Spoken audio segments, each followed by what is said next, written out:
I know you've probably heard the story of slavery, but because you did not experience it or you were not there, you thought that it is part of those fictions. But have you ever heard directly from a man who lived it, who had the first-hand experience and then escaped it and helped to end it? This is beyond history. This is a true story of a young boy who was stolen from his village, but he grew to challenge an empire just with his pen. But before I tell you his name, if this is your first time of coming across this channel, my name is Uche. Welcome to the family. If you are interested in anything that has to do with history, particularly Igbo history, make sure to hit that subscribe button. Give this video a thumbs up now or at the end of this video if you enjoyed it. And don't forget, as always, your opinion is always welcome. So share your thoughts in the comment section. Now, let's dive right into the gist. You will love it. The name of this young slave boy that grew to challenge an empire was Olaudah Equiano. He was born around 1745 in a village called Esaka that was located in southeastern part of Nigeria. So apparently he was an Igbo boy who lived a peaceful life with his parents and siblings. Of course, as an Igbo person, they had rich culture, rich in music, beliefs, and tradition. But one evening, something tragic happened. Him and his sister were kidnapped.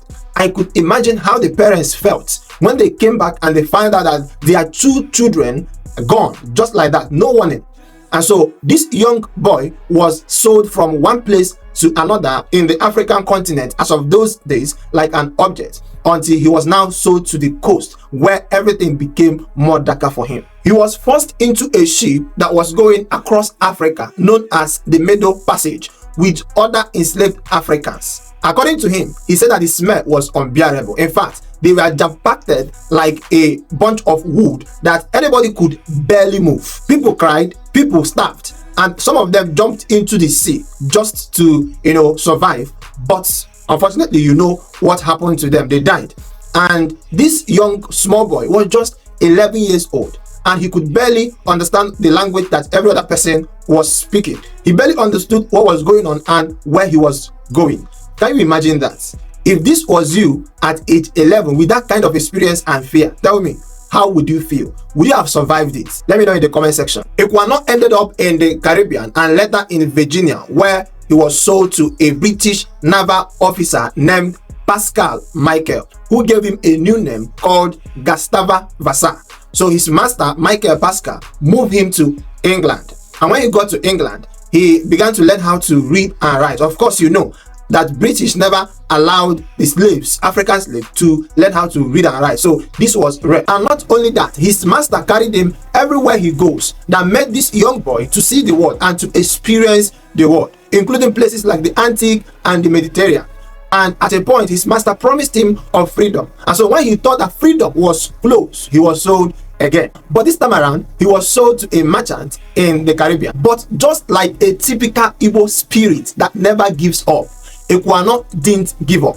When he was sold to this current merchant in the Caribbean, he started trading business at the side corner, saving every penny here and there. Of course, his master allowed him to do that. So he saved up to 40 euros and bought his freedom.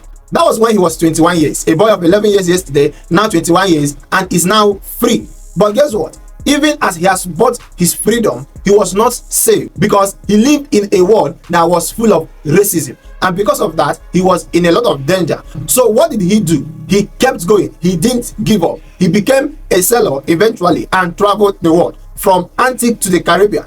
And everywhere he goes, he saw slavery. And because of that, the fire to speak up for slaves was lit in him. So in London, Equiano joined a growing movement that was against slavery. He had something that no one else had, and that was the truth, experienced truth. And he decided to tell it as it is. In 1789, he wrote one of the best-selling books that shook the foundation of the British Empire to its name, and it was captioned The Interesting Narrative of the Life of Olaudah Equiano. This book was a bombshell. For the first time ever, the British citizens began to read and understood what it feels like to be a slave, and because of that, a lot of them cried, and a lot of people also got angry and stood against slavery. But it all started because he decided to use what he had, and that is his voice and his pen, to speak. Now, pause and think. a former slave, a black man in the midst of white people, decided to use what he had, which is his voice and his pen, to shook the foundation of slavery in Britain. Now, that is power. One of the interesting things that you will notice is that even as his former master, Michael Pascal, gave him a new name, he never forgot his own name. That is the typical spirit of an Igbo person. Anyway, in 1792, he got married to a British beautiful woman. Him and that British woman gave birth to 2 beautiful daughters. Of course, he kept fighting and speaking up even at that. So in 1797, he now died. 10 years after his death was when slave trade was completely abolished. Yes, the truth is that he did not live to see it, but his voice contributed to make it happen. The story of Olaudah Equiano is a history quite alright, but beyond that is a testament of courage. Someone who was willing to speak up even when everybody was afraid and the voices of people were silenced. If he could do it, every one of us can. If this story of this very young Igbo man inspired you, please make sure to give this video a thumbs up, and also let me know what you think in the comment section. If you're interested in history, especially Igbo history, smash that subscribe button, and I'll see you in the next video.